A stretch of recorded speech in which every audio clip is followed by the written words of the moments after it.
اب ذرا میں آپ کو ایک نئی چیز جو ہے آج سامنے آئی ہے اس کی طرف بھی آپ کی توجہ دلاؤں گا کہ آج امریکی وزیر خارجہ پاکستان آئے اور پاکستان کو کہا کہ آپ افغانستان میں جو صورتحال ہے اس کو بہتر بنانے کے لیے امریکہ کی مدد کریں. اور آپ جانتے ہیں کہ اس سے پہلے امریکی صدر ٹرمپ جو ہیں وہ بھی پاکستان کی نہ صرف امداد بند کر چکے ہیں، پاکستان پہ طرح طرح کے الزامات لگا چکے ہیں.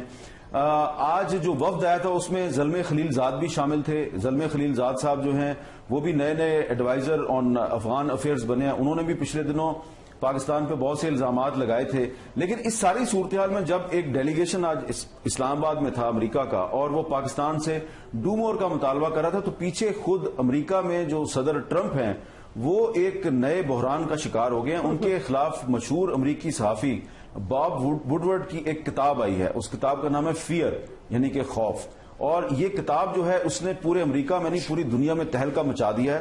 اور اس کتاب میں باب وڈورڈ نے اپنے جو بیک گراؤنڈ انٹرویوز ہیں، ٹرمپ کے قریبی ساتھی، ان کے جو ماتحت ہیں، ان کے ساتھ گفتگو کے ذریعے سے جو نتائج نکالے ہیں ان میں یہ لکھا ہے کہ ان کے جو ماتحت ہیں، ان کے سبارڈینیٹس، انہوں نے کہا کہ صدر ٹرمپ امریکہ کی سیکیورٹی کے لیے ایک خطرہ بن چکے ہیں اور ان کے جو اختیارات ہیں ان کو کم کرنے کی ضرورت ہے. ماتحتوں نے ان کی باتیں ماننے سے بھی انکار کر دیا ہے. ٹرمپ اب کوئی آرڈر جاری کرتے ہیں تو اس پر عمل درآمد سے پہلے 10 مرتبہ سوچا جاتا ہے. ٹرمپ کے چیف آف سٹاف جان کیلی نے ٹرمپ کے بارے میں باب وڈورڈ کو کہا کہ میرا باس ایک ایڈیٹ ہے.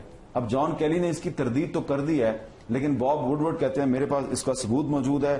اور وائٹ ہاؤس نے اس کتاب کو جھوٹ کا پلندہ قرار دے دیا ہے. لیکن باب وڈورڈ نے ٹرمپ کے ساتھ اپنی 11 منٹ کی ٹیلی فونک کنورسیشن کو بھی پبلک کر دیا، جو کہ واشنگٹن پوسٹ نے ریلیز کر دیا. اور اس ٹیلی فونک کنورسیشن میں جو صدر ٹرمپ ہیں وہ باب وڈورڈ کو کہہ رہے ہیں کہ آپ نے کتاب میرے بارے میں لکھی ہے، میرے سے بات کیوں نہیں کی.